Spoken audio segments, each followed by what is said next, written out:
Welcome to the great adventurers of old time radio from Boise, Idaho. This is your host, Adam Graham. In a moment, we're going to bring you this week's episode of Cloak and Dagger. But first, I do want to encourage you, if you're enjoying the podcast, to please follow us using your favorite podcast software.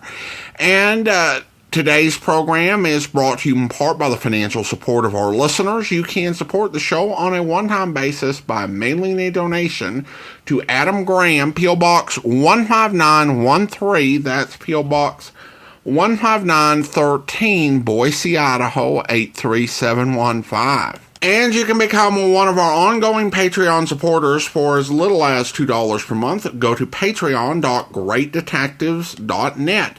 Now, from July 2nd, 1950, here is The Eyes of Buddha. We delay the start of this program to bring you a special bulletin. From the NBC newsroom in New York, here's the latest on Korea. Seoul has been raided by American and Australian warplanes. They shot down 2 enemy planes, one of which was marked with a Russian red star. A spokesman says that we have made 142 raids against enemy targets in both South and North Korea in the past 24 hours. American officials say there is a serious threat from Red ground forces south of Seoul. Keep tuned to your NBC station for the later news. Are you willing to undertake a dangerous mission behind the enemy lines, knowing you may never return alive?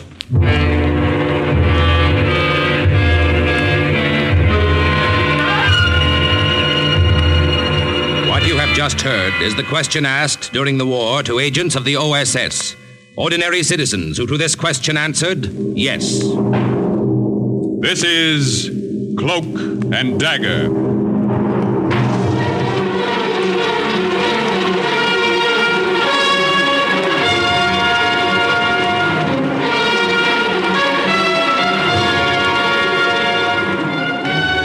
Warfare, espionage, international intrigue. These are the weapons of the OSS. Today's adventure, The Eyes of Buddha, concerning an American OSS agent who went deep into enemy territory to enlist the help of a nation which had declared war on the United States, is suggested by actual incidents recorded in the Washington files of the Office of Strategic Services. A story that can now be told.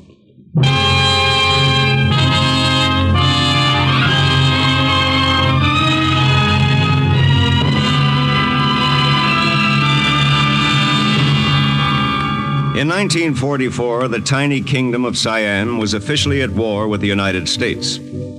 So there I was in March of that year, in an official Siamese plane on my way to ask Siamese help in rescuing an American flyer from the Japanese. Sound crazy? You ain't heard nothing yet. The Siamese character beside me had received his master's degree at Yale and his PhD at Harvard. Major Laudol Prayadipak. I decided to call him Louis. Look down, Lieutenant Berman, out of your window. Yeah? What about it? In those green forests, as you may know, still roam the ancient peacocks and the sacred elephants of Siam. Louis, I may as well tell you right now, there are 4 things I know definitely about your country. What are these, my friend? The Siamese twins were named Eng and Chang. Siamese cats have blue eyes. Somebody wrote a book called Anna and the King of Siam. And what is the 4th? Tan Yak Dai Fuying Mai. The one line I know of your language, which translated means, Do you want to meet a girl? Yes. Well, rest easy. There will be no need for you to speak more of the language. Must a ghost have need of words? Once we arrive at Bangkok, you will be spirited from one place to another, my friend, as a ghost. Fasten your seatbelts. Kindly fasten your seatbelts. We are coming into the Don Muang airfield. Well, so far, this has been too easy. From Rangoon to a secret airport in Siam, where you picked me up in this plane, and here we are in Bangkok. Is this another hidden field, Louis? No, not exactly. What do you mean, not exactly? Oh, I should say there are about 800 Japs on hand about the field. Huh? Fasten your seatbelt, Lieutenant Berman.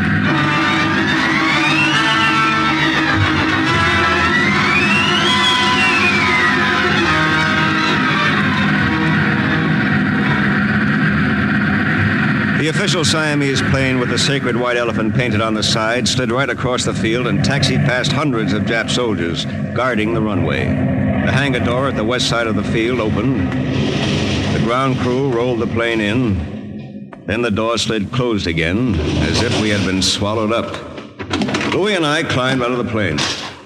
Lieutenant Berman, this is Lum. He will drive us to the OSS hideout in Bangkok, where you will meet the Regent of Siam, the leader of the underground here. How do you do, Lum? I do very well. Lum suggests we wait a few minutes before leaving. Oh, is anything wrong? I suggest you wait here. I will return, tell you when it is safe to leave. The 2 Japanese officials in car right outside. We waited. It was sweltering hot in there. And by the time Lum came back a few minutes later, my shirt was ready for the wringer. Officers gone now is safe. We will leave by side door. Come quickly, car is outside. You see, Lieutenant Berman, thus far your mission is proceeding successfully. Better not talk too soon, Louis. We haven't reached the hideout yet. Perhaps you are right. Proceed, Lum.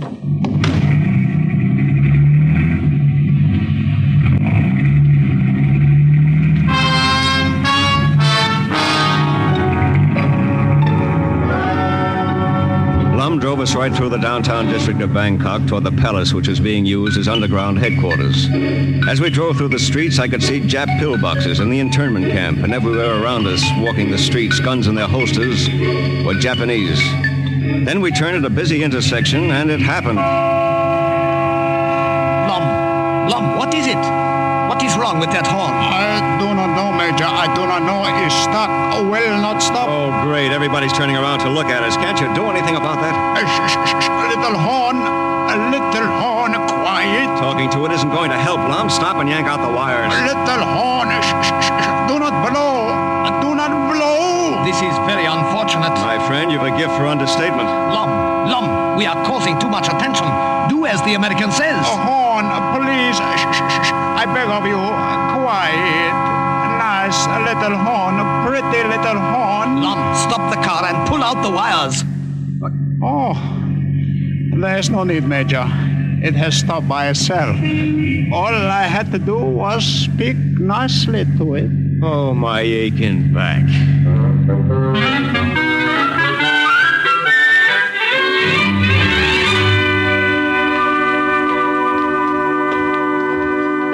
Hey, this is quite a place. Marble floors, winding staircase, just like the movies. Wait till I tell my wife about this. The palace, set back only a little way from the street, has been underground headquarters for 2 years. Huh?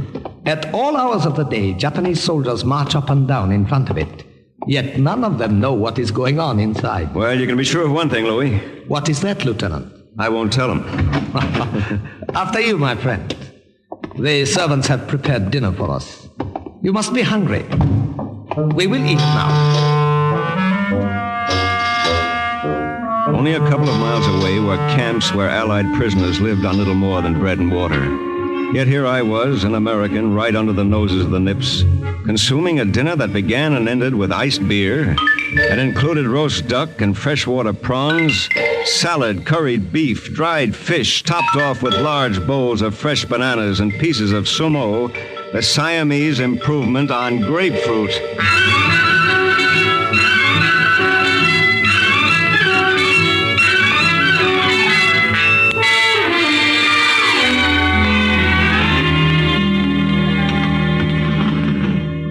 Have you had enough to eat, Lieutenant? Would you care for something else? Oh, no thanks, Louis. I've had more than enough. Bye. Coffee. Hey, that, what's his name, Bai? He isn't very talkative, is he? A good choice, we feel, for a servant in underground headquarters.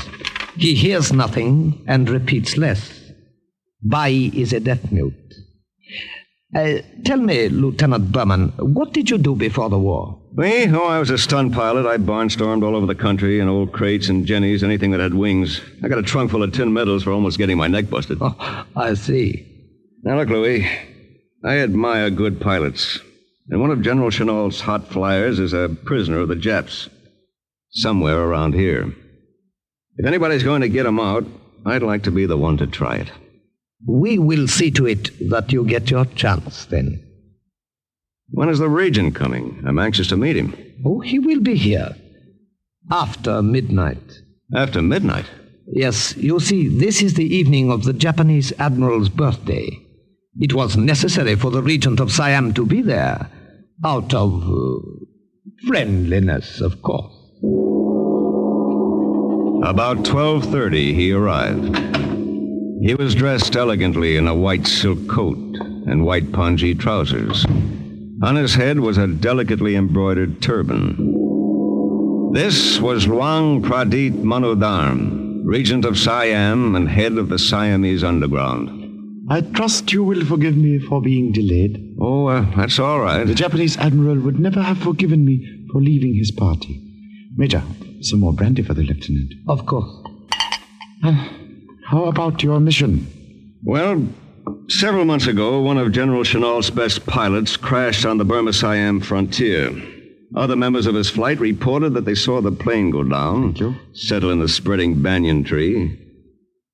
But they didn't see it burn. So the presumption is he is still alive, somewhere in Siam. Yes, that's it. Major, in the morning, drive the lieutenant to Colonel Sangwan at Camp Punjara. Yes, Excellency. I think Colonel Sangwan will be in a position to get the information you are after. That's great. Your Excellency, this may be a little out of order, but... Yes? Don't you ever get the feeling you're walking around with your head in a noose? A very good question. Well put. I imagine I am a great mystery to the Americans of the OSS. No doubt they feel mystery shrouding our whole people. After all, you are supposedly an ally of the Japs. Supposedly. We are an independent nation, Lieutenant. Our people are proud and freedom-loving. Siam sits in the heart of Southeast Asia, an inscrutable Buddha. The Japanese overran our borders and from our capital in Bangkok declared war on the United States. The green flames of the jungle consumed us. So the Buddha sits, arms folded on its bronze breast, its face expressionless. But the eyes of the Buddha wink. Is that it? The eyes wink, Lieutenant. Its ears are tuned to the enemy and the jeweled lips whisper. There are 50,000 Japanese here in Siam, my friend. We will continue to wait, and watch, and listen until they are driven out. The next morning, Louis and I, with Lum driving, set out for Camp Punjara. Ever since my arrival in Bangkok, I had the feeling I was sitting on a powder keg that was liable to go off any minute. Driving through the streets in broad daylight didn't make me feel any better. But I figured the Siamese knew what they were doing. This time, nothing went wrong with the horn, but something else happened that gave me quite a turn. It sounds fantastic, and it was, but it really happened. A Jap MP directing traffic held up his hand, and the official car we were riding in stopped. I didn't like stopping. I felt better while we were on the move. Then, all of a sudden, I saw a Jap soldier looking curiously in the window, staring at my Occidental face. We looked at each other for a few seconds. Neither of us said a word. Then the car moved on. Louis, that Jap soldier, he saw me. I know. Even with his civilian hat and his shirt over my uniform, he couldn't have mistaken me for a Siamese. No doubt. But if he saw me, Louis... Put your mind at ease, my friend. I'm sure he doesn't believe what he thought he saw. And if later he convinces himself it was true and goes to his commanding officer, he will lose face for telling so ludicrous a tale. You mean they won't believe him? Oh, come now, Lieutenant Berman. What would an American be doing in Japanese-occupied Siam, driving along the streets in full daylight? Ridiculous, don't you think?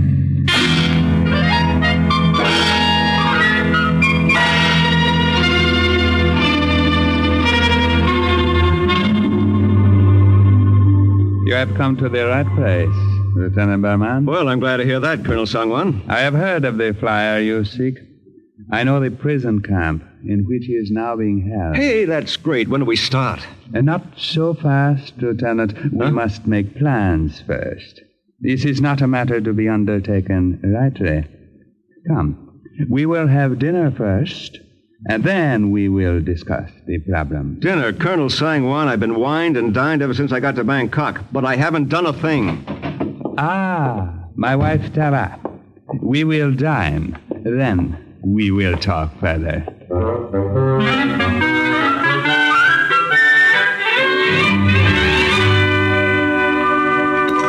Does my English surprise you, Lieutenant Berman?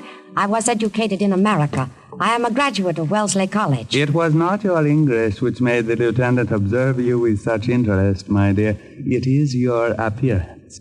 Am I not correct, Lieutenant? You're very correct, Colonel. You have an extremely attractive wife. Thank you both. My husband's lavish compliments embarrass me occasionally. I suppose they are to be expected after only 2 months of marriage. 2 months? Well, congratulations. It is I who am to be congratulated. More coffee, Lieutenant? Colonel Sang-Wan! Colonel Sang-Wan! What is it, my dad? Louis, what happened? A car, Japanese Colonel Kishinami with many soldiers. Colonel Kishinami? What could he want here? He requests an audience with you. Lieutenant, there's no time to lose. That screen. Quickly. Go behind it and pray to the great Buddha he does not stay long. And you, Major, sit here in the lieutenant's place. Pretend it was your place. Quickly, quickly.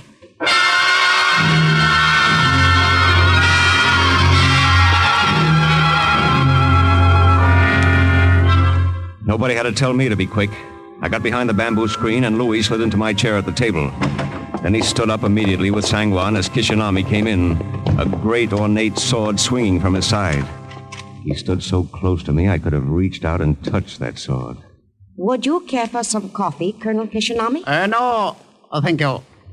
Colonel Sang-Wan, I am here on official business. Ah, yes, Colonel Kishinami.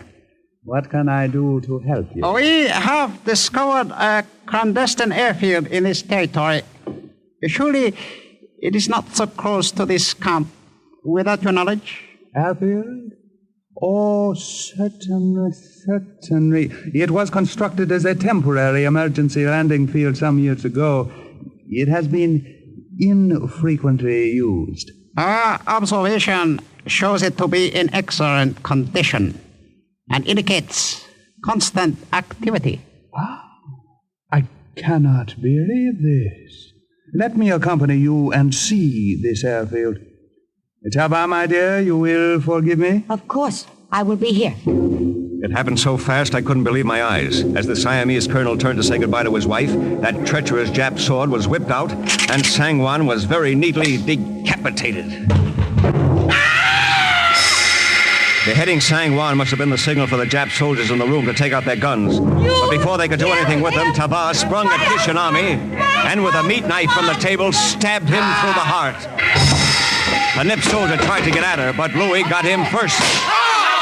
Then that powder keg I'd been sitting on really went off.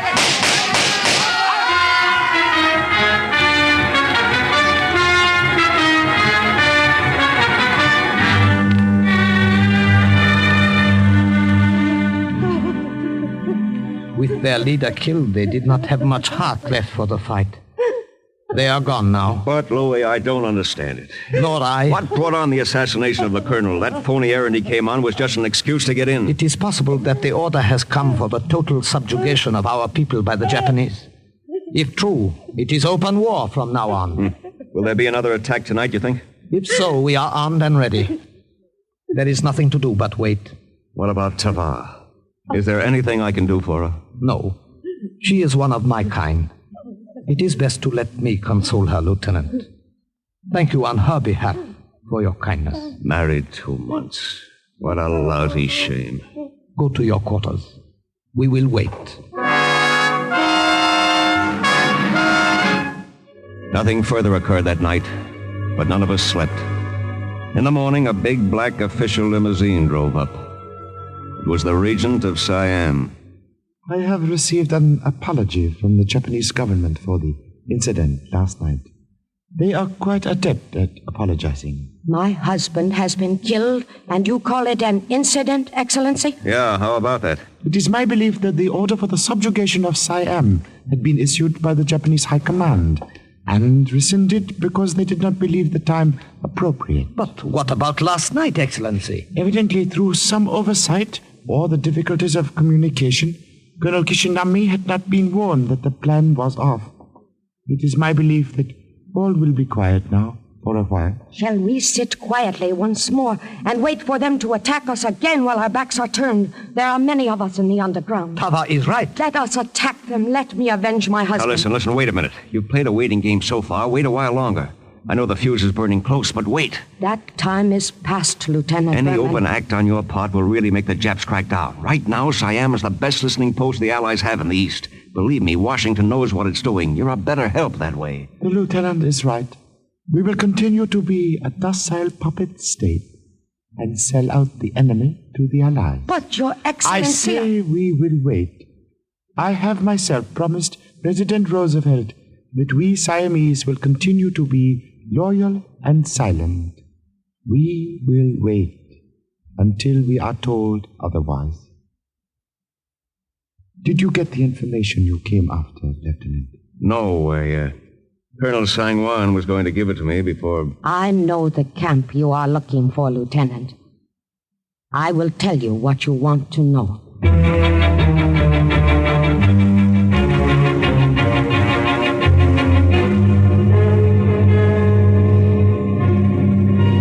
The Japanese prison camp at Korat is only about 5 minutes' drive now, Lieutenant. The object of your mission ends there. We're taking a long chance, Louis. You are the one who is taking the long chance. You think it'll work, though, don't you? I can only say I hope. When I turn you over to the Japanese commander as a prisoner, there is a strong possibility you will be thrown into the same stockade as the American flyer for whom you are looking. And if I'm not, just being inside those gates will give me an opportunity to find out exactly where he is in that camp. You find him. We will attend to the rest. I hope I can count on that. Trust us. Look out there! Major Prayadipak from the Regent. I have a prisoner for Colonel Inotu. Very well. Pass.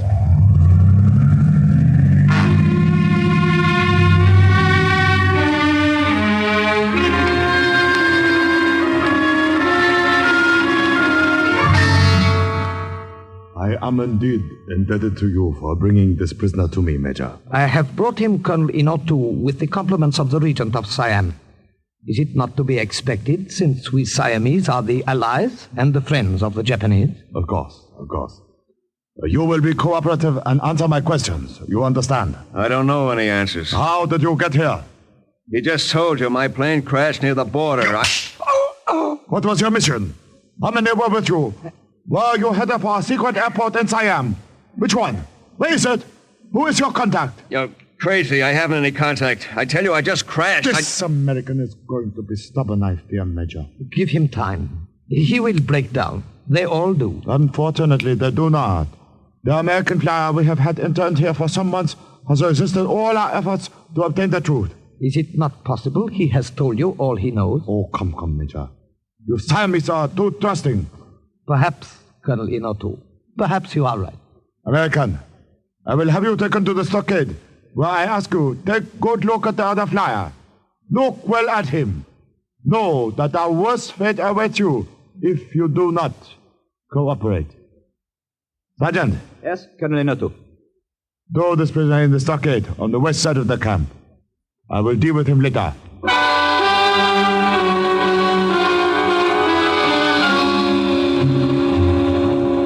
I tried to hide the way I felt about being thrown together with the very man I had come all the way to Siam to find. I walked past Louis without looking at him. But out of the corner of my eye, I saw that his face was coolly impassive. You out with you, American! It took me a couple of minutes to get used to the darkness. Then the darkness took form, and I saw a figure huddled in a corner. An emaciated, bearded figure, wearing an American uniform. Lieutenant Davis. What? Who's that? Who are you? Friend. American. Are you all right? Can you hear me? Can you understand me?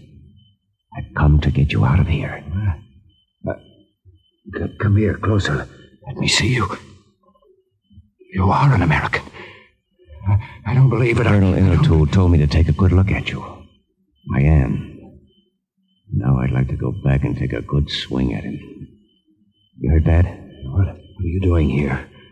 Who are you? Lieutenant Berman of the OSS. General Chenault asked me to find you. Find me?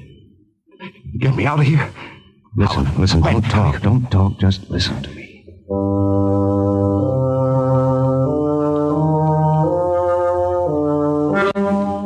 He listened all right. And even in the semi-darkness, I could see the light come back into his eyes at the idea of getting out of that place. At about 7 o'clock in the evening, the Jap guard outside the stockade was changed. The new sentry brought us in some food. Here, eat this. It is the best I could do. Lum, is it really you? Oh, this is better than I hoped. The Japanese guard whose place I took was willing to pay attention to a little bribe. Japanese soldiers are so underpaid, you know. Lieutenant Davis, this is Lum, a Siamese, a friend. Can you get us out of here? We have a plan. Tonight, when the moon is low, I will turn my back and you two will make a run for it. Try to escape. I'll never make it. No, of course not. You will be shot in the attempt and killed. Sorry, Lum, I don't think much of that idea. Haven't you got any others? I have not finished. Listen. I will only pretend to shoot you. You will only pretend to die. Huh? The Japanese soldier who was bribed and one other who has accepted our money will get to you quickly, stand over you. A Siamese doctor in the camp will pronounce you dead. Leave the rest to us. It won't work. It won't work. Lieutenant Davis, if the Siamese say it'll work, give them a chance. When the moon was low, and at a signal from Lum, we broke out and made a run for it. Stop! Prisoners escape! When we heard the shots, we threw ourselves face down on the ground and held our breaths. Try to escape! Stretched out like that without moving, our eyes closed, everything that happened around us after that seemed to be a crazy dream. I shoot! I will regret this, both of them. I fear, Colonel Innertool. They are already sorry. What's that, Doctor? What did you say? These Americans, Colonel Innertool, they are both very dead. Dead? What shall we do with them, Colonel? I await your orders. Do with them. If they are dead, bury them, of course. Take them to the cemetery and bury them.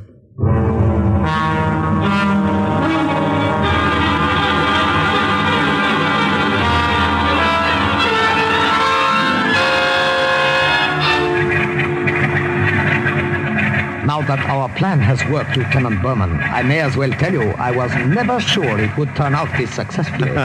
But, Louis, you did have this plane already and warming up at the cemetery. We Siamese are eternal optimists. The graves are dug, Major.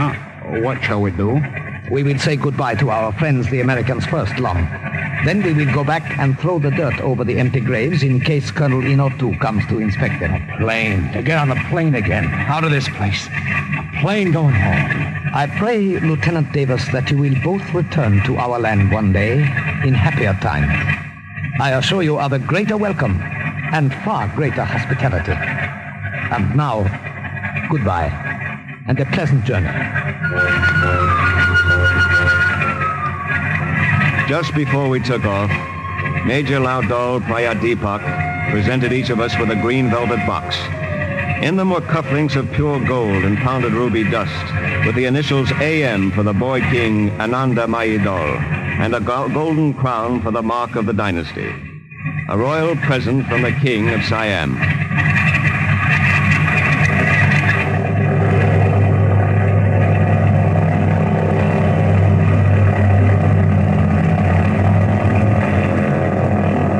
As we looked down, we could see Lum and the two bribed Jap soldiers with Louis directing operations, shoveling the dirt in over our graves.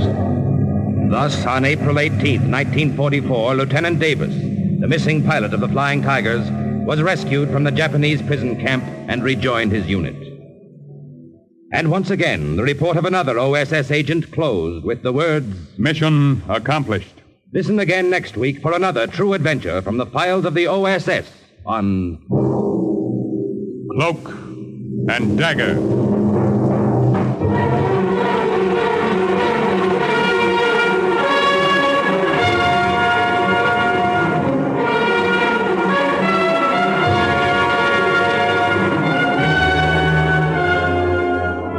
in today's Cloak and Dagger adventure were Grant Richards, Everett Sloane, Ralph Bell, Barry Kroeger, Raymond Edward Johnson, Eileen Heckart, Karl Weber, Martin Balsam, and Jerry Jarrett. Script was written by Winifred Wolfe and Jack Gordon. Music was under the direction of John Gart. Today's true OSS adventure was based on the book Cloak and Dagger by Corey Ford and Alistair McBain. This has been a Louis G. Cowan production in association with Alfred Hollander and was under the direction and supervision of Sherman Marks. Next, exciting high adventure. Then the big guy on NBC.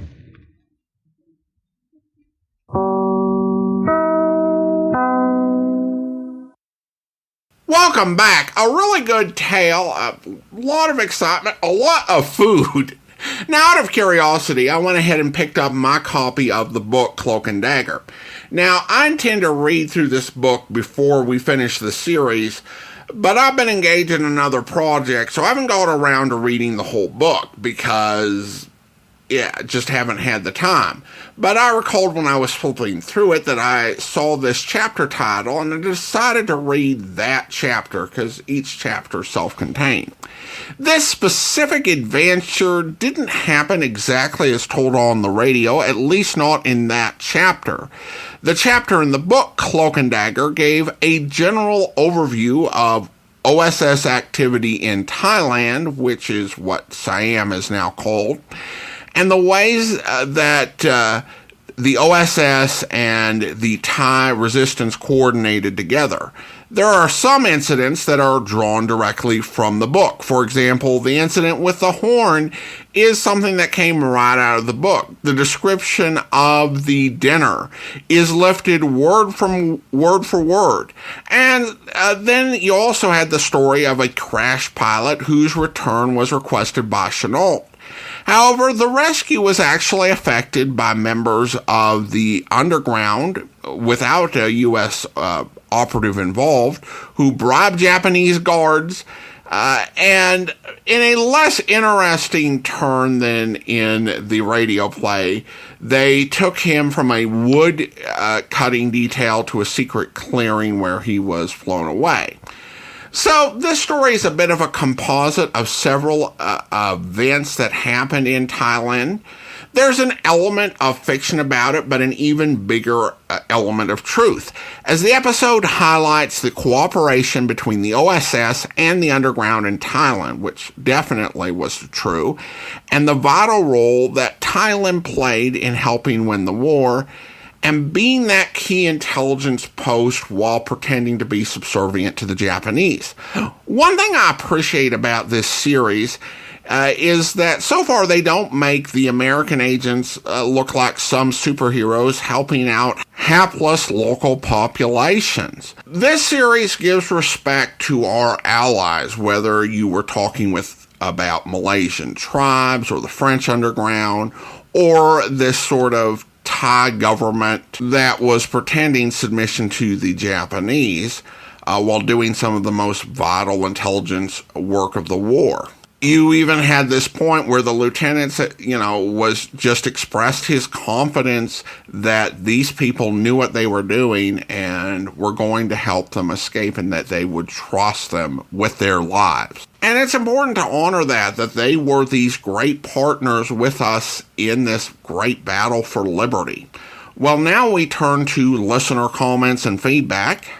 And we have a comment from Ronser who writes, "Great show. Thanks for the new podcast. It is great." Well, thanks so much, Ronser. And then just a simple thank you from Zach. "Well, I appreciate your support. Glad you're enjoying the new podcast. Now it's time to thank our Patreon supporters of the day."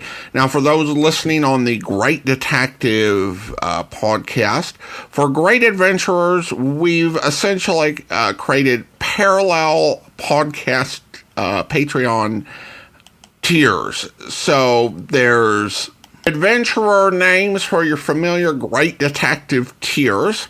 So I want to go ahead and thank our Patreon supporter of the day, Bernie. Patreon supporter since June of 2024, currently supporting the podcast at the secret agent level of $4 or more per month. Thanks so much for your support, Bernie. That'll do it for today.